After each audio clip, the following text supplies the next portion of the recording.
planteó usted en varias ocasiones el papel importante que juega para el desarrollo del país la colaboración Estado e iniciativa privada. Para el pleno, ha asegurado usted que el Estado por sí solo no puede impulsar todo lo que el país necesita.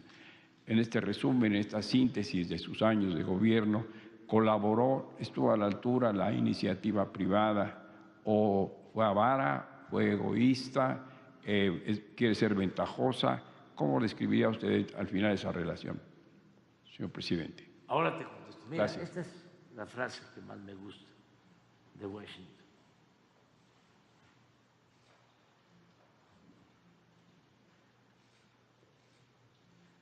Las naciones no deben aprovecharse del infortunio de otros pueblos. Suena bien, ¿verdad? Sí. Pero no pasó de ahí. Hay que hacerla valer.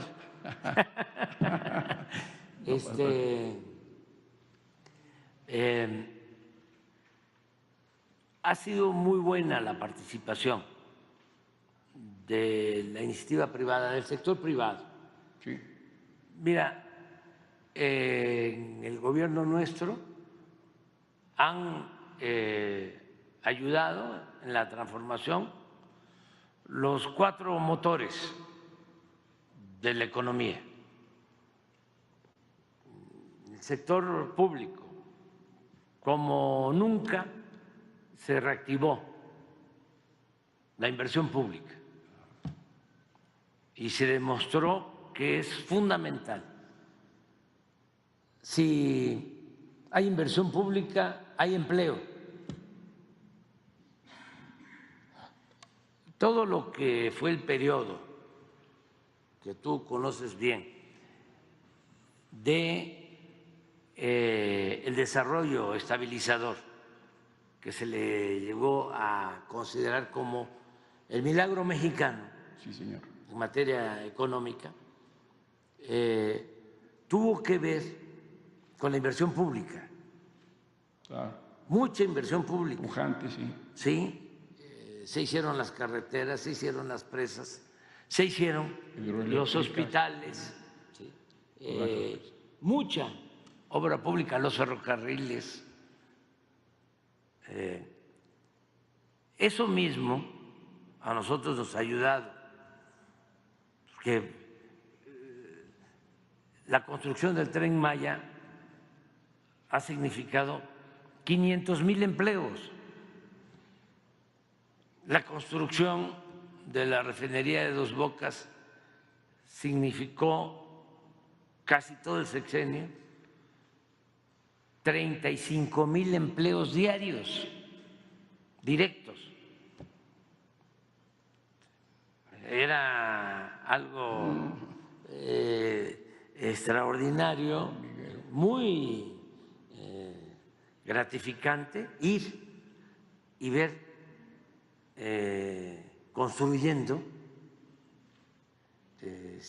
la refinería, más de 30,000 obreros.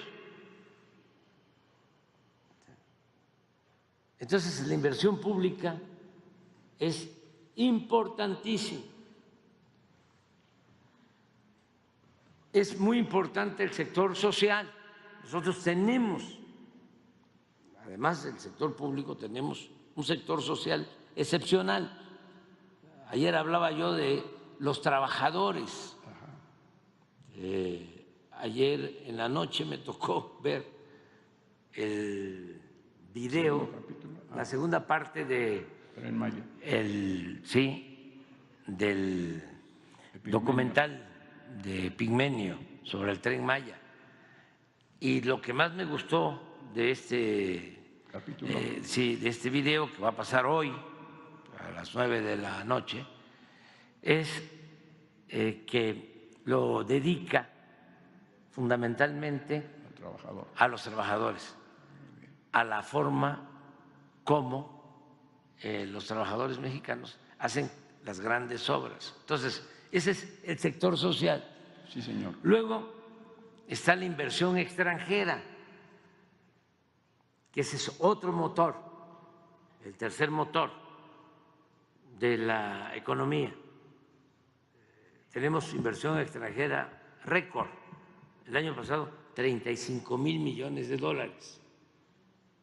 Este año, nada más en el primer semestre, que es cuando más se registra inversión extranjera, foránea, son 30,000 millones de dólares. De lo que estamos hablando, de cómo está llegando inversión extranjera a México por el tratado y por la relación económica comercial con Estados Unidos y con Canadá. Y el otro motor importantísimo para lograr el progreso y el desarrollo del país es el sector privado. Entonces, también han invertido mucho los empresarios mexicanos y les ha ido muy bien. Tú puedes hacer una encuesta, una consulta, entrevistar a los 30, 40, 50 empresarios más importantes de México sobre cómo les ha ido en este sexenio en cuanto a utilidades. Claro. Y todos te van a decir que han obtenido ganancias lícitas, importantes. Y ya ni hablar de los banqueros. Han obtenido utilidades récord, eso sí lo tengo muy claro, 272,000 millones de pesos de utilidades el año pasado. Usted nos contó que cuando aseguró la presidencia habló con los banqueros y les dijo no va a cambiar las reglas, pero son unas reglas terribles, el dinero es costosísimo, señor presidente. ¿Cómo? Son unas reglas que usted les ofreció no cambiar, que les han beneficiado, como siempre, tienen ganancias fabulosas, aladinescas, y el dinero es carísimo y las condiciones de crédito es carísimo. Sí, pero es parte de los equilibrios. ¿Parte de? De los equilibrios que debemos de mantener. No cambiaron las reglas. Sí, claro. ¿Sí?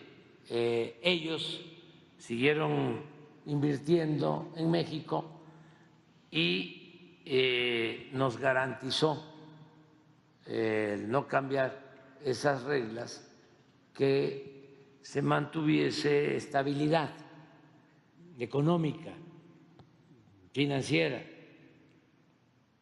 Es un precio que hay que pagar porque es muy importante mantener estos equilibrios.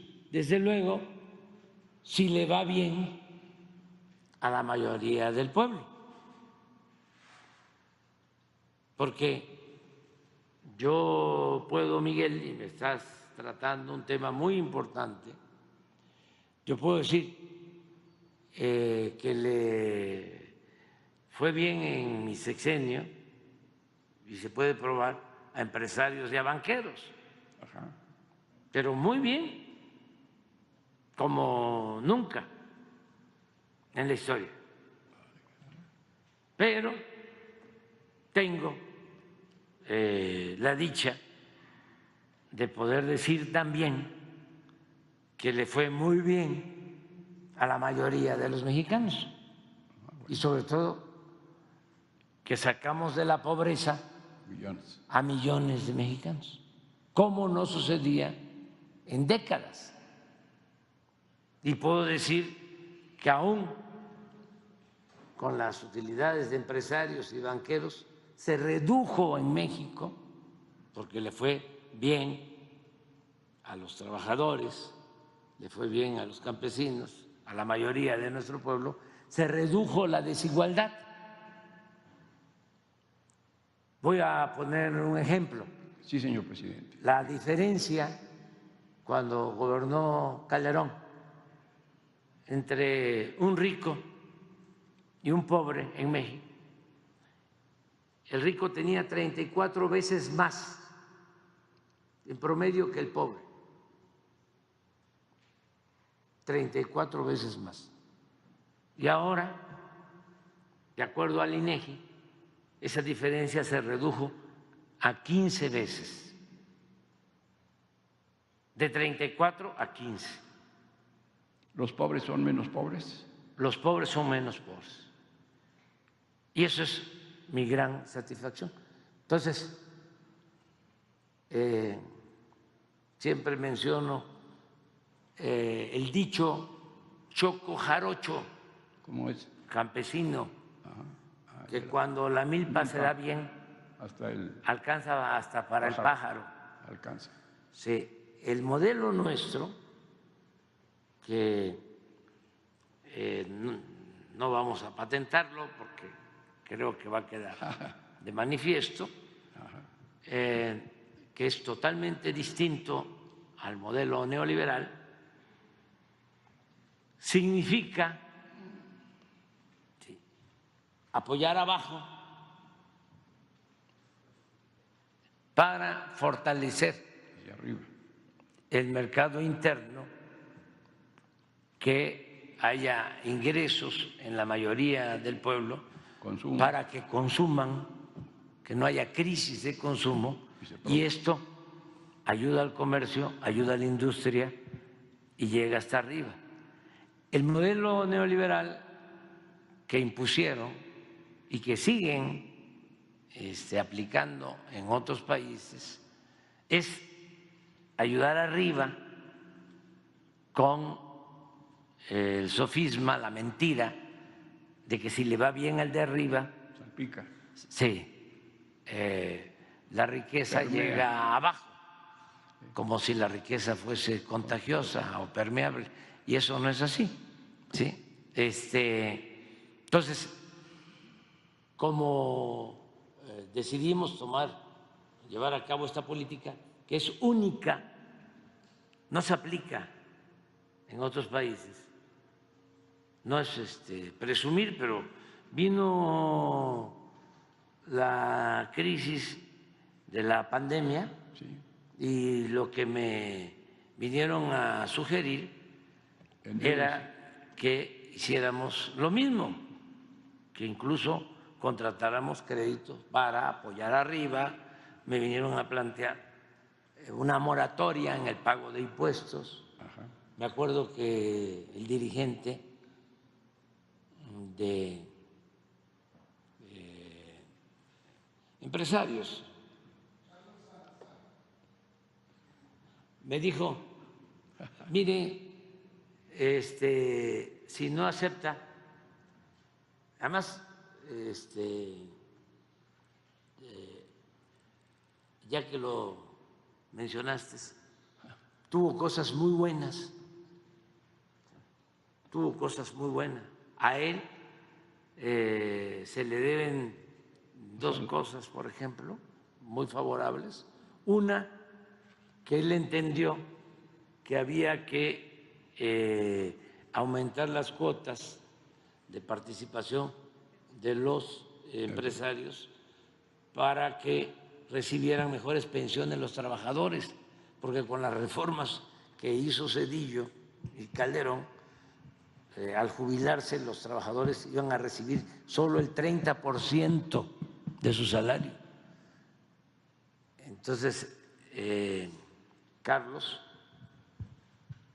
Salazar entendió esto y dijo, nosotros nos comprometemos a incrementar las cuotas, y ahora ya nosotros complementamos este apoyo a pensionados con un fondo para el bienestar, pero ellos ayudaron.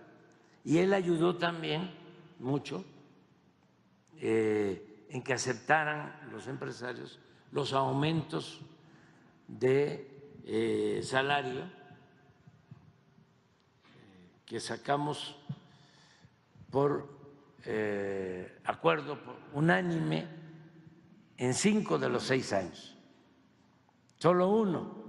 Y fíjense, ese año que no sacamos por unanimidad, el sector obrero, el sector empresarial y el gobierno, el aumento salarial, ese año que no que hicieron los empresarios fue por una organización que está muy politizada y muy adherida a un partido, que es como un sector de un partido.